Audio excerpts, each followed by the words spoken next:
Esther, capítulo 5, dos versos 9 ao 14. Então saiu Amã naquele dia, alegre e de bom ânimo, quando viu, porém, Mordecai à porta do rei, e que não se levantara, nem se movera diante dele, então se encheu de furor contra Mordecai. Amã, porém, se conteve e foi para casa, e mandou vir os seus amigos e a Zeres, sua mulher. Contou-lhes Amã a glória das suas riquezas e a multidão de seus filhos, e tudo em que o rei o tinha engrandecido, e como o tinha exaltado sobre os príncipes e servos do rei. Disse mais Amã: a própria rainha Esther a ninguém fez vir com o rei ao banquete que tinha preparado, senão a mim. E também para amanhã estou convidado por ela, juntamente com o rei. Porém, tudo isto não me satisfaz, enquanto vir o judeu Mordecai assentado à porta do rei. Então lhe disse Zeres, sua mulher, e todos os seus amigos: faça-se uma forca de 50 côvados de altura, e pela manhã diz ao rei que nela enfoque Mordecai. Então entra alegre com o rei ao banquete. A sugestão foi bem aceita por Amã, que mandou levantar a forca. Um autor famoso do século XIX disse a seguinte frase: um dos meus principais arrependimentos durante meus anos no teatro é não poder sentar na plateia e assistir à minha própria performance. Essa frase é típica e também acredito que resume a atitude de Amã, diante de seu coração orgulhoso, amargo e, sobretudo, insatisfeito. Vimos na semana passada que a ausência de Amã durante o pedido de Esther ao rei foi uma das razões pela qual ela não revela o seu real motivo de arriscar a sua própria vida ao entrar nos bastidores reais sem aviso prévio. No banquete, na presença do rei Assuero, ela faz um segundo convite para um segundo banquete e promete finalmente acabar com esse suspense e revelar o seu real pedido.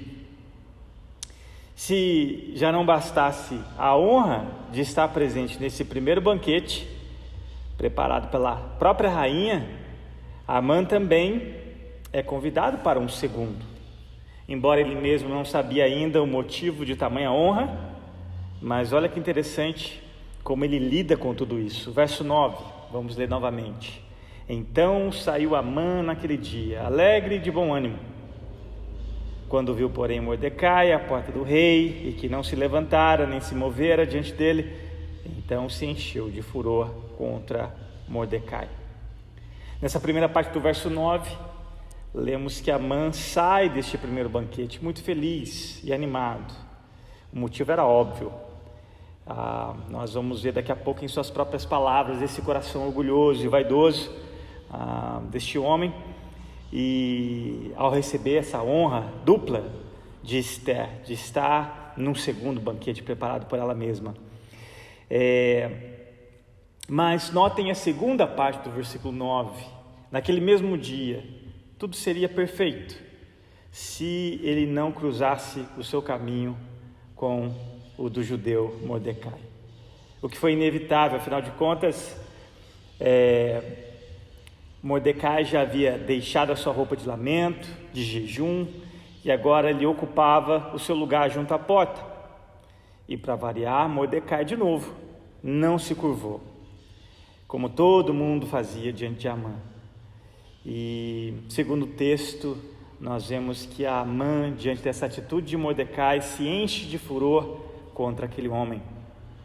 E quando Amã, ele se conteve, o verso 10 nos diz que ele se conteve, afinal de contas, ele já tinha um decreto contra não só Mordecai, mas todo o povo judeu.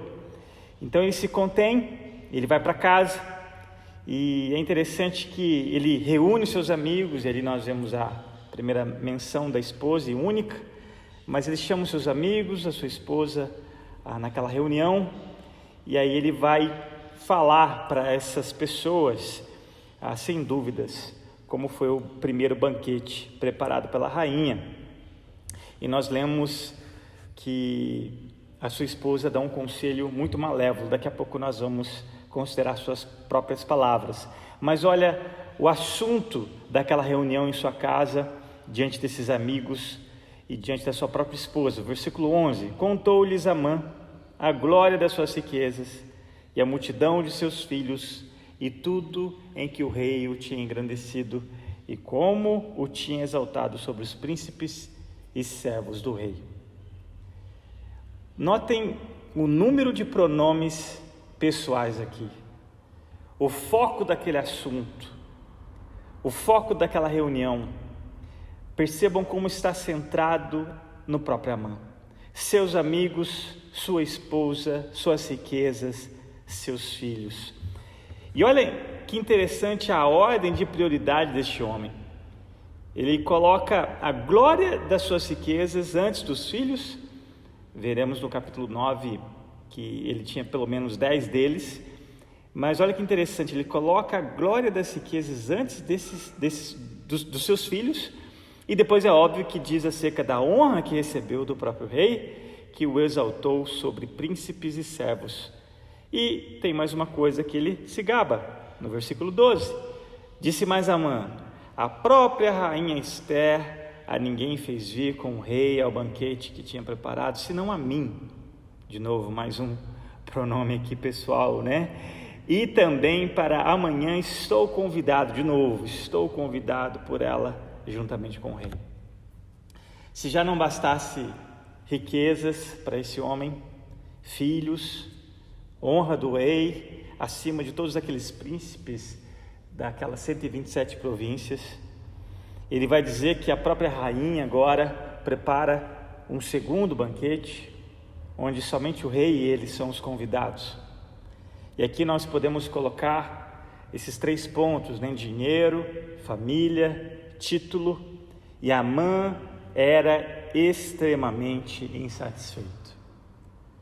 O verso 13, olha que interessante o contraste. Diante de tudo aquilo que ele se gabava, o texto vai dizer o seguinte, versículo 13: porém, tudo isto não me satisfaz, enquanto via o judeu Mordecai assentado à porta do rei. Ou, nada disso, porém, me satisfará, enquanto eu vir o judeu Mardoqueu sentado à porta do palácio. Ou também, tudo isso não me dará satisfação. E aqui, tudo isso não me dará satisfação, ou, porém, tudo isso não me satisfaz. É interessante, a ideia é como se fosse, não é para comparar com, ou seja, tudo que Amã possuía e se gabava, riquezas, filhos, títulos ou honra, tudo isso era superado por um único desmancha-prazeres, Mordecai. E a despeito do fato de que Amã já havia traçado seus planos para se livrar daquele homem e de toda uma raça, em seu atual estado de espírito, o ódio, a irritação já ficava insuportável. E sem dúvidas, ele era consumido por esse ódio. E aqui nós vemos as palavras de sua esposa Zeres, versículo 14. Então lhe disse Zeres, sua mulher, e todos os seus amigos: faça-se uma foca de 50 côvados de altura, e pela manhã diz ao rei que nela enfoque Mordecai. Então entra alegre com o rei ao banquete. A sugestão foi bem aceita por Amã, que mandou levantar a foca. A esposa de Amã lhe dá um conselho tão malévolo quanto o seu próprio marido. Ela diz para enforcar Mordecai antes mesmo do próprio banquete, do próximo banquete, desculpa. Nós já vimos acerca dessa forma de execução no final do capítulo 2, em relação àqueles eunucos que haviam planejado assassinar o rei, e o próprio Mordecai interveio. E essa forma de execução não era necessariamente pendurar numa corda. E aqui nós já consideramos isso, que esse meio de punição, né, de execução, era o empalar. O corpo era empalado, ou seja, uma estaca era atravessada o seu corpo, onde o cadáver ficava pendurado à exposição, né, de maneira horrenda, e como exemplo para muitos, até então na época, a considerarem com muita cautela, a ameaçarem quem quer que fosse, especialmente da realeza. Mas observe que exagero de Zeres aqui. Para vocês terem uma ideia, ela fala de uma estaca que atravessaria o corpo de Mordecai e o deixaria exposto pelo menos a 22 metros de altura, o equivalente para nós aí um prédio de 8 andares. E percebam o peso das palavras dessa mulher, e o pior, a reação da satisfação do marido. Ela vai dizer: então entre alegre com o rei ao banquete. E Amã acata a sugestão e manda levantar a forca. Observe a conexão entre assassinato e alegria, e o prazer de Amã. Tudo isso é pior e mais sinistro do que a própria forca que ele mandou preparar. Nós vemos aqui nesse final, meus irmãos, parece que o mal domina. Parece que Deus se silencia numa reunião como essa, tão malévola, contra Mardoqueu novamente. Mas, se Deus assim permitir, domingo que vem, nós vamos ver novamente a soberania desse Deus, a maneira com que Ele traz socorro e livramento, não só a Mardoqueu, mas a maneira pela qual Ele vai mostrar a Amã, quando o Rei dos Reis honra quem Ele quer honrar, e a maneira com que Ele faz isso. Nós vamos ver a ironia e a beleza de como esse quadro que termina nesse final desse capítulo 5, algo tenebroso, mas como de novo a graça, a bondade de Deus em favor do seu povo, é algo que sem dúvidas nos lembra: onde abundou o pecado, superabundou a graça de Deus. Mas encerrando esse capítulo, eu queria deixar algumas aplicações nesses poucos versículos que nós consideramos hoje à noite.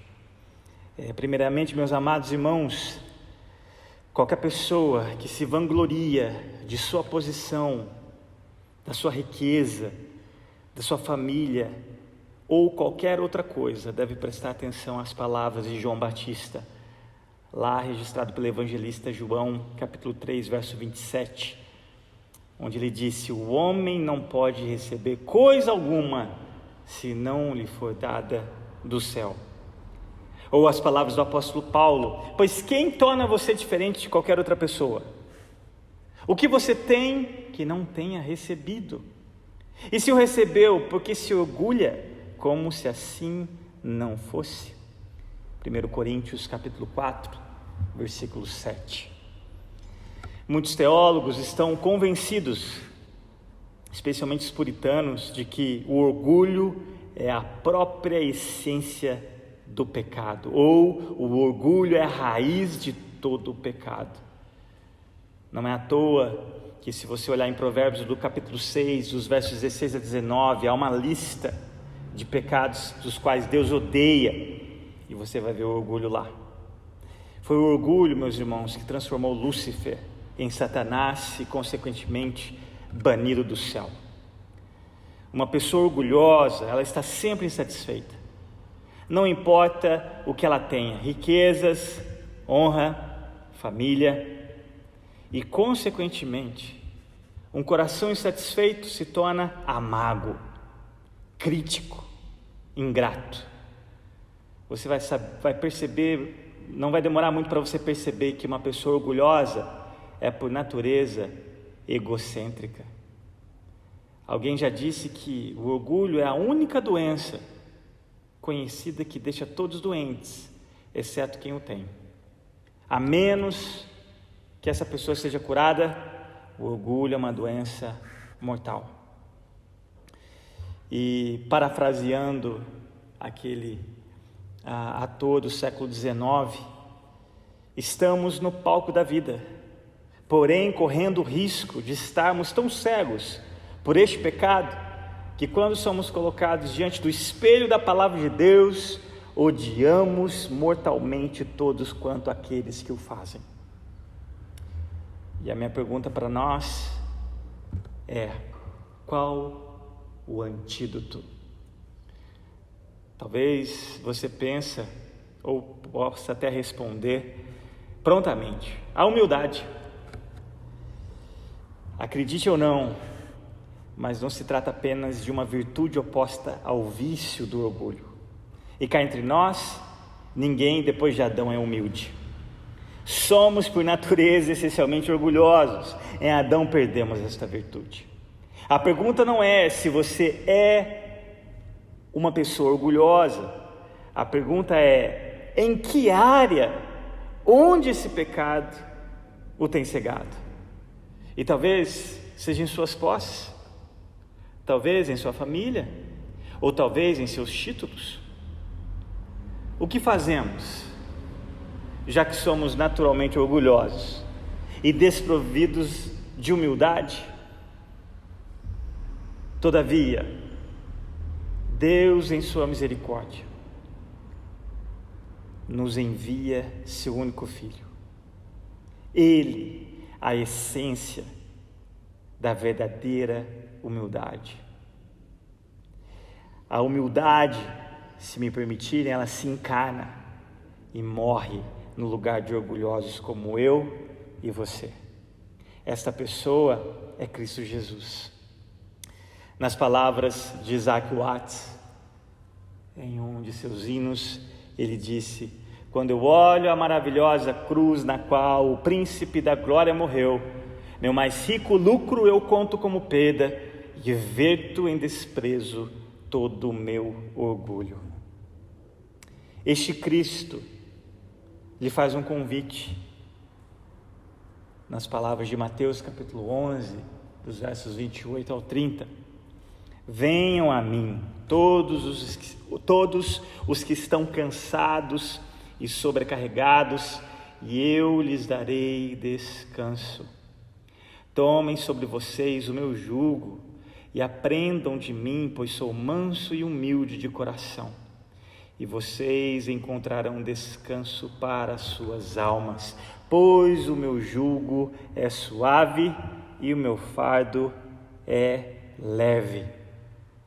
Encerro com as palavras de Andrew Murray, em um pequeno livro, mas tão grande na sua essência, onde o título é Humildade, a beleza da santidade. E ele disse, abre aspas: temos de aprender de Jesus, que é manso e humilde de coração. Ele nos ensina onde a verdadeira humildade tem origem e acha sua força. No conhecimento de que é Deus quem opera tudo em todos, que nosso dever é render-nos a Ele em perfeita resignação e dependência, em pleno consentimento de não ser e não fazer nada por nós mesmos.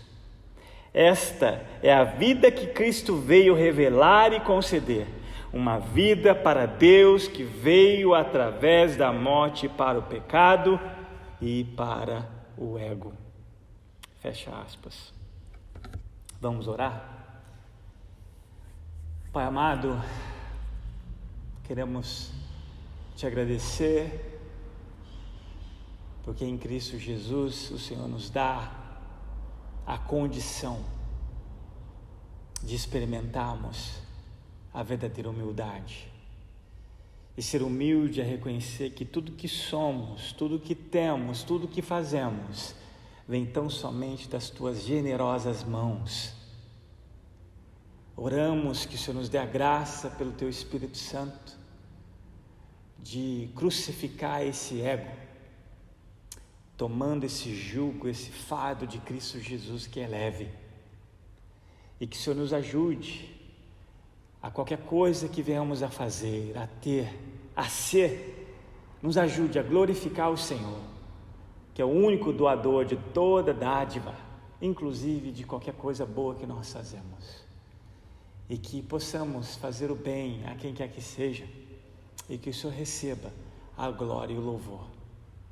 Pai, que as pessoas possam ver em nós esse caráter manso e humilde do Teu Filho Jesus, e que nada venhamos a nos vangloriar, a nos gabar, porque tudo que nós somos, tudo que nós temos é mérito tão somente dEle, e é para Ele, por meio dEle, por Ele, que são todas as coisas. É no nome dEle que nós oramos e te agradecemos. Amém.